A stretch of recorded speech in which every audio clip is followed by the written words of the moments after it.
A sign of the times that puzzles and concerns a man who was drafted into World War II is that there are now private military camps in this country, camps you not only volunteer to attend, you pay to learn in considerable discomfort military tactics, guerrilla warfare, survival techniques, and the fastest way to kill a man. What is it, we asked when we first told this story in December 1985? What is it in the climate of today that makes these camps flourish?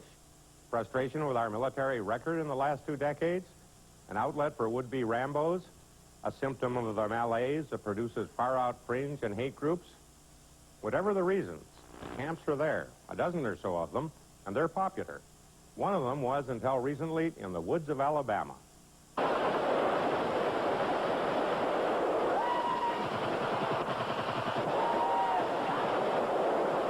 What's going on?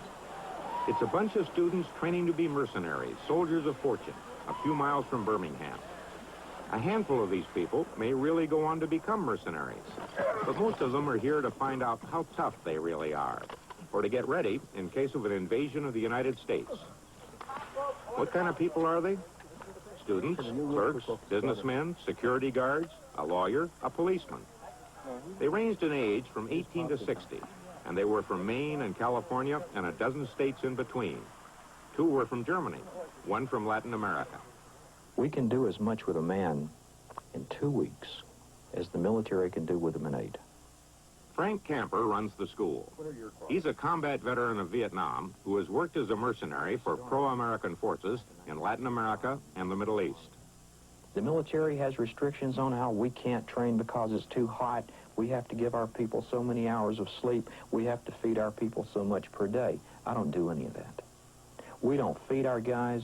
We don't give them any time for sleeping. If they do eat or sleep, they have made the opportunity themselves.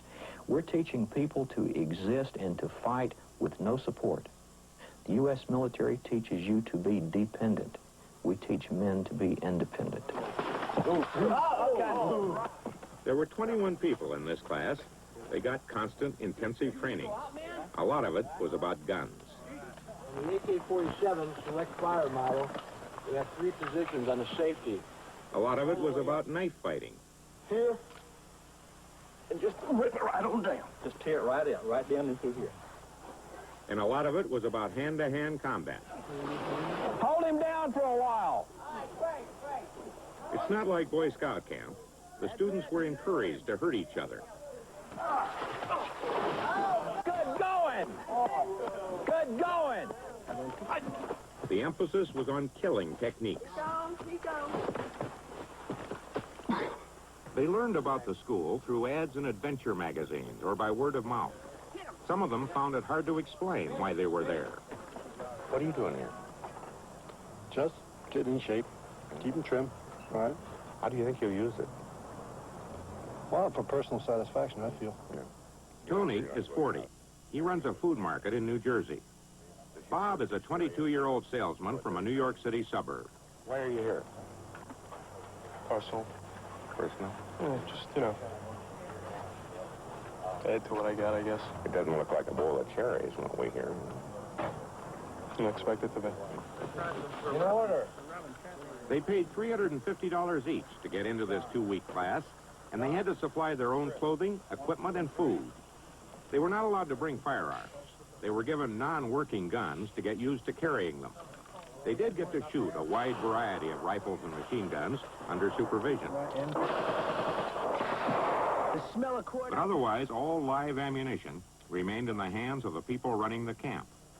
It was used to make sure the students were paying attention. Grab it, go! When they weren't in class, they were out on patrol day and night, trying to capture other students and to avoid capture themselves. Go get him! Go, go, go! Everyone carried a can of CS, a form of tear gas similar to mace. Capture was a humiliating experience. If you're captured during a night patrol, you're stripped down, soaked with water, tear gassed, and tied to a tree for the night. Tony was captured on a night when the temperature dropped to 40 degrees.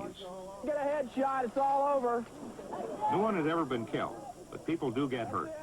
Unless an injury is serious, it's treated on the spot. Why, you ask, would anyone put up with all of this? Well, many don't. The dropout rate is high as 80%. The camp is more than some people expect or want. This man left after 2 days. He didn't want to be identified. I think I came here for different reasons, or maybe expecting something different than what I was being taught.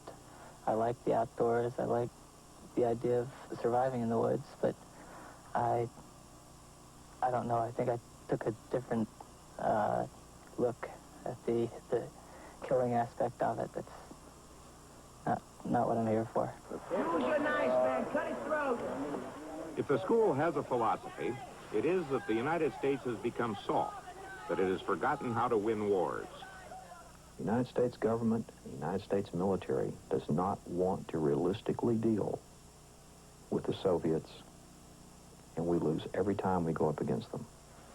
Lately, all we've been using our people for is pop-up targets. Bill Hedgecorth helps Camper run the school. He fought as a mercenary with the South Lebanese militia, a force supported by Israel. They sent the 1st Marines to Lebanon without any ammunition. That's not going to fight. That's going to die. That feeling seems to be shared by everyone at the school and a great many other Americans. This is a new closed-bolt mini-Uzi. This is a submachine gun. Soldier of Fortune magazine, the acknowledged leader in the military adventure field, recently sponsored a show in Las Vegas.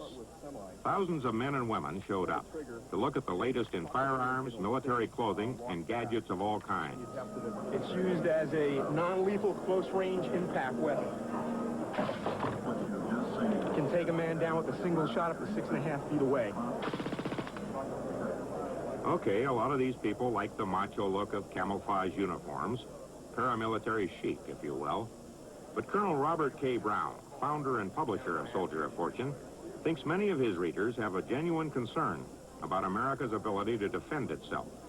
The vast majority of my readers are going to tell you that, well, I'm not going to sit passively by and let the Russians, the Cubans, or whatever march through my town. Now, I think it's simply endemic in the American attitude, if you will, that the feeling that if the government, at some point in time, and God hope it never happens, but at some point in time cannot protect the individual citizen, then the individual citizen is going to have to protect himself.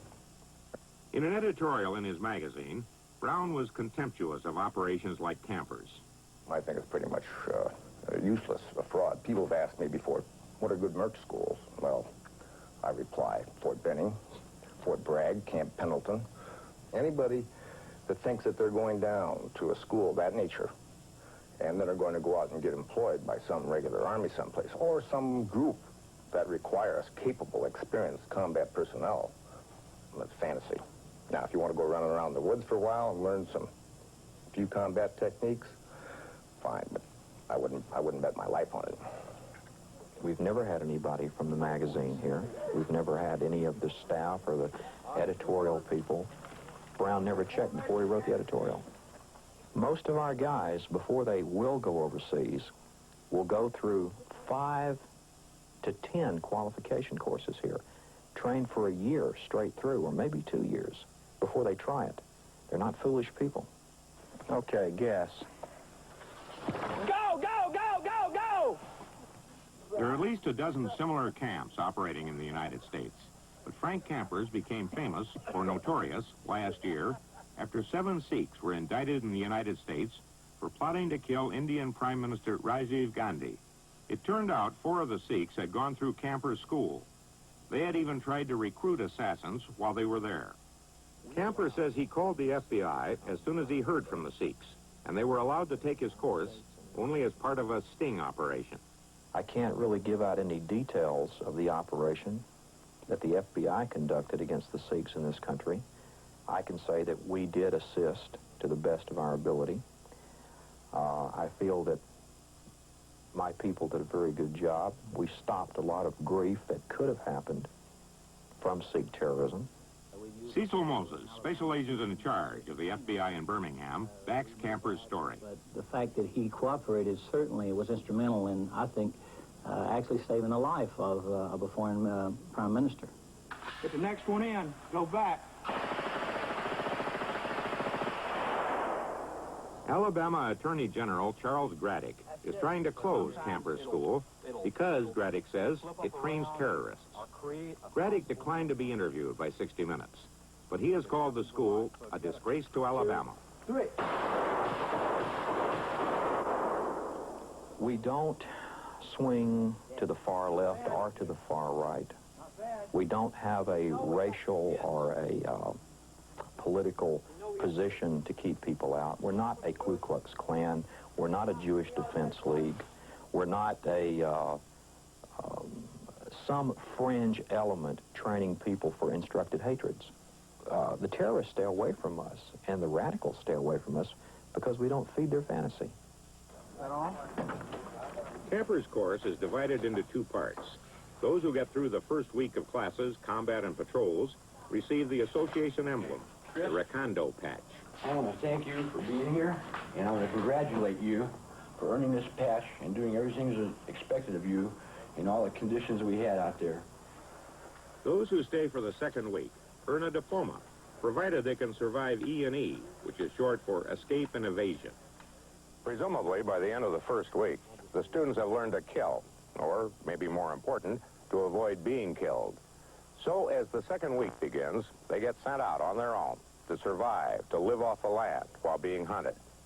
Yeah, the boundaries. 1 mile that way, top of the mountain that way, the car that way, and the river that way. Of the 21 who started the session we filmed, 9 went out on E&E. They were stripped to the waist and tear gassed before they went out. Don't worry about the way up here. We'll stalk or something. We did it. We made it last night. Give some water. Just give me a good drink of water. There you go. Hey, we're gonna be... If they can stand a week in these 80 acres without injury, without getting captured, or without just plain getting too lonesome, they graduate. If they get hurt, if they get captured, or if they just come in, they fail. But of course they can try again in another session, free, from the beginning until they get it right. All 9 made it. The Mercenary School announces the graduation with honors for demonstration of personal ability, stamina, and courage during combat mercenary training under hazardous and adverse conditions. Tony, come up and pick it up, buddy. Tony, congratulations. Congratulations, you did it. You did it. Thanks to the rest of the members of my team. Now, they brought your body back, all right? Okay. Robert Millay, like to come and pick yours out? You did it, buddy. Was it worth it? Oh, yes, sir. Most assuredly. I'll do it again next year. Yeah. Coming down. No, we made it. I hope more people from, you know, what made me feel good when I come down here and I talk to these people down here. I don't sound like I'm crazy anymore. You know, I feel like maybe, hey, I'm right. Vive la mort! Vive la mort! Vive la guerre! Vive la guerre! Vive le sacré! Vive le sacré! Mercenaire! Mercenaire! Ha! Ha! Ha! Ha! Ha! Very good. You did it. You graduated.